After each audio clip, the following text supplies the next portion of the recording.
કેમ છો મિત્રો? હું છું કલ્પના. મારી ચેનલ કલ્પનાસ કિચનમાંથી આપનું હાર્દિક સ્વાગત કરું છું. મિત્રો, આજે હું તમારા માટે એકદમ હેલ્ધી અને ટેસ્ટી એવી મસૂરની દાળ લઈને આવી છું. મસૂરની દાળ એકદમ ક્વિક બની જાય છે અને ખૂબ હેલ્ધી પણ હોય છે. આપણે ગુજરાતી લોકો ખૂબ જ ઓછી મસૂરની દાળ ખાતા હોય છે. લાલ રંગની હોય છે અને એને બનાવવી પણ ખૂબ જ સરળ છે. એમાં ભરપૂર પ્રમાણમાં વિટામિન્સ હોય છે અને એ આપણી હેલ્થ માટે પણ ખૂબ જ સારી છે. સ્કિન માટે પણ ખૂબ જ સારી છે અને બનાવવી એકદમ સરળ છે. ઝટપટ બની જાય છે. તમે એને સૂપની તરીકે પણ પી શકો છો.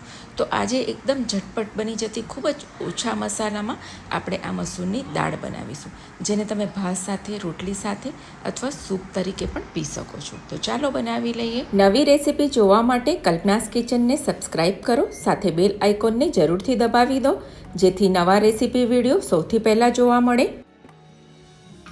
આજે આપણે એકદમ હેલ્ધી અને ટેસ્ટી એવી અને એકદમ ઝડપથી ઓછા મસાલામાં બની જતી મસૂરની દાળ બનાવીશું. આપણે ગુજરાતી લોકો મસૂરની દાળનો ઉપયોગ ખૂબ જ ઓછા કરતા હોય છે, પરંતુ આ દાળ ખાવી જોઈએ. એમાં ભરપૂર પ્રમાણમાં ફોલિક એસિડ હોય છે અને તાકાતને વધારવાનું કામ કરે છે. એનો તમે ફેસ પર લગાવો ને તો એ પણ ખૂબ જ ઉપયોગી છે. તો મેં અહીં એક વાડકી મસૂરની દાળને 3 કલાક પહેલાં પલાળીને રાખી હતી અને સરસ પલળી ગઈ છે. આ દાળને કૂક થતાં બહુ વાર નથી લાગતી. ફક્ત 2 સીટીમાં સરસ કૂક થઈ જાય છે, જેને તમે સૂપની જગ્યા પર અથવા તો દાળ ભાત સાથે પણ ખાઈ શકો છો અને રોટલી સાથે પણ ખૂબ જ ટેસ્ટી લાગે છે. ચાલો તો ઝડપથી બનાવવાની શરૂઆત કરી લઈએ. દાળને આપણે સીધી જ કુકરમાં જ વઘારવાની છે. બેઠી જ વઘારી દઈશું. 2 સીટીમાં આપણી દાળ એકદમ ઝડપથી થઈ જશે. એના માટે મેં કુકર લઈ લીધું છે અને મીડિયમ ફ્લેમ પર આપણે એને ગરમ કરી લઈશું. એમાં 1 મોટી ચમચી ઘી નાખીશું. ઘીમાં વઘાર કરીશું. તમે ઘીની જગ્યા પર તેલ પણ લઈ શકો છો. ઘીને ગરમ થવા દઈશું. ઘી ગરમ થાય એટલે એમાં આપણે અડધી નાની ચમચી જીરું નાખીશું અને મેં 2 લસણને આવી રીતે સ્લાઇસમાં કટ કરી લીધું છે. લસણનો વઘાર ખૂબ જ સરસ લાગે છે. તમે ના ખાતો હોય તો સ્કીપ કરી શકો છો. અને લસણને આપણે થોડું વાદળ થાય ત્યાં સુધી સાતળી લેવાનું છે. જુઓ, લસણ સરસ સંતરાઈ ગયું છે. હવે એમાં 5 ચમચી હિંગ નાખીશું. મેં અહીં ઝીણું સમારેલું આદું લીધું છે. આદું તમે જ્યારે પણ નાખો ને તો છીણીને નાખો યા તો સમારીને નાખો. એનો ટેસ્ટ ખૂબ જ સરસ આવે છે. 2 લીલા મરચાં લીધા છે, ઝીણા સમારેલા, એ નાખીશું. અને 1 ડુંગળીને ઝીણી સમારીને લઈ લીધી છે, એ નાખીશું. અને બધું જ સરસ સાંતળી લઈશું. કંઈ ગુલાબી થાય ત્યાં સુધી સાંતળી લેવાનું છે. જુઓ, ડુંગળી સરસ સતરાઈ ગઈ છે. હવે આ સ્ટેજ પર 5 થી 6 મીઠા લીમડાના પાન નાખીશું.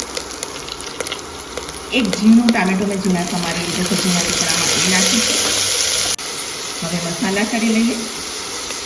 મસાલામાં 1 નાની ચમચી દાલ મરચું,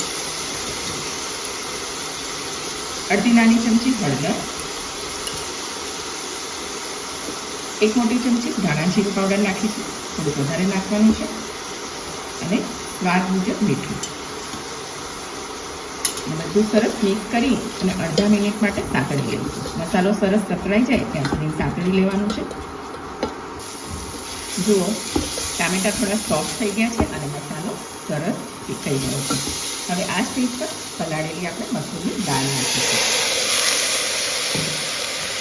અને એને પણ આપણે સરસ મિક્સ કરી લેવાનું છે અને અડધો મિનિટ માટે એને પણ મસાલા સાથે સરસ આ રીતે સાંતળી લેવાનું છે. જુઓ, દાળ સરસ સતરાઈ ગઈ છે. તમે જોઈ શકો છો, એકદમ સરસ બની છે. હવે એમાં આપણે પાણી નાખીશું.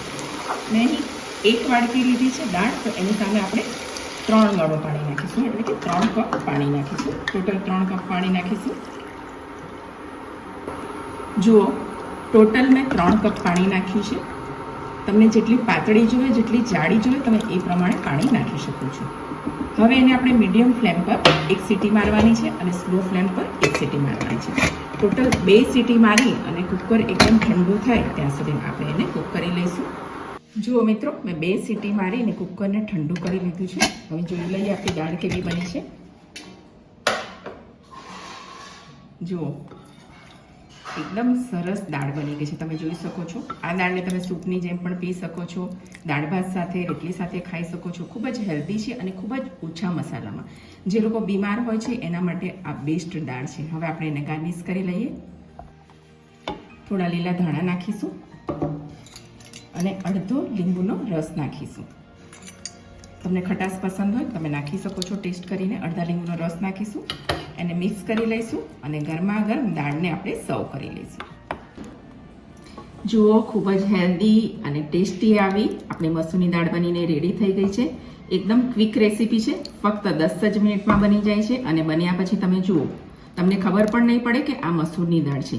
બાળકો નથી ખાતા હોતા, એને પણ તમે આ રીતે બનાવીને આપી શકો છો. ખૂબ જ હેલ્ધી છે. બીમાર માણસ માટે, ડાયાબિટીસ માટે પણ ખૂબ જ હેલ્ધી છે. દાળને સર્વ કર્યા બાદ એને થોડા ફુદીનાના પાનથી અને એક લીંબુની સ્લાઇસથી ગાર્નિશ કરીશું.